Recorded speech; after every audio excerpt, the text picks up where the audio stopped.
Our next speaker is someone who also comes from the world of media and someone who knows one or two things about Waddah Khanfar. I would like you all to give it up to one of the senior editors of Al-Hiwar TV, Dr. Azzam Speach.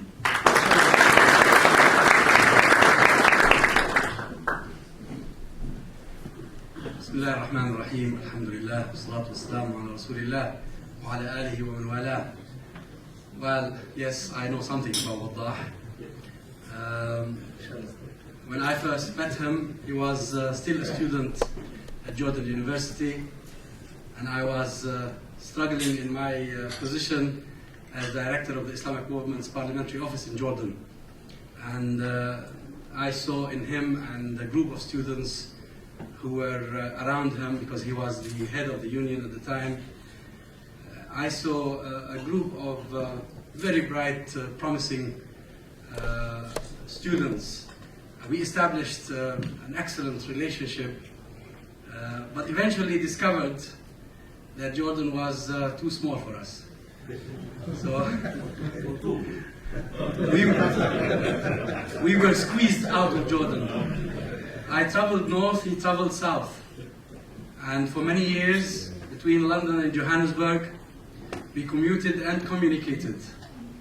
An excellent working relationship that started with a unity of mission. The mission of endeavoring to change the world for the better.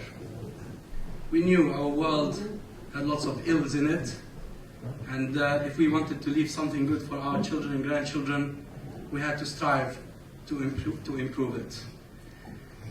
And I'm sure you'd agree with me that the change Waddah brought through his work in Al Jazeera has definitely contributed to this end, to this objective. The Arab revolutions there are a number of factors, of course, for the Arab revolutions, but without Al Jazeera, the Arab revolutions would probably have still been in infancy, and we probably would not have seen so many radical changes within an extraordinary span of time. On a more professional level, my channel Al-Hiwar, which went on air in July 2006, would not have succeeded without the advice and without the cooperation and the assistance we received from Waddah and Al Jazeera throughout the time he was its general manager.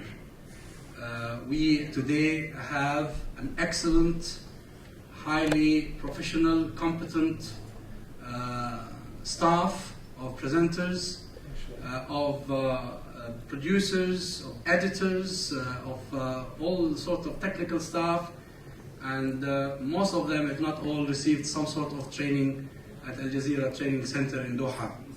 And we are indebted for the valuable service accorded to us. And this was accorded to us because right from day number one, we recognized that Al-Hiwar project was a complementary project to Al Jazeera project. Of course, Al Jazeera is much bigger, we cannot compare ourselves to Al Jazeera, but at the in-depth discussion of current affairs, Al-Hiwar managed to achieve some important strides in this regard.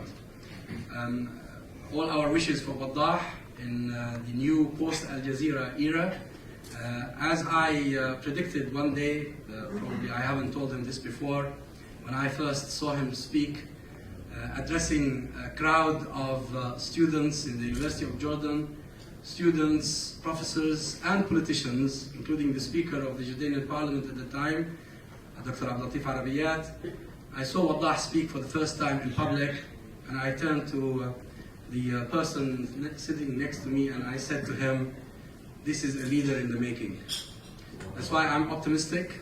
Waddah has left Al Jazeera after a very successful career, 8 years of wonderful contributions, and I'm confident he'll move on to even a more successful career.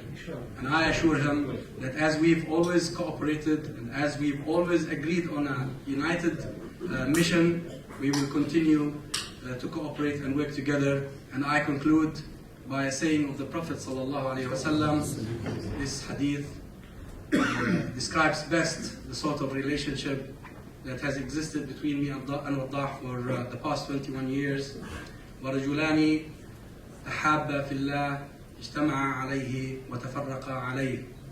And two men who have loved each other for the sake of Allah, they met for His sake and they part for His sake. Wassalamu alaikum.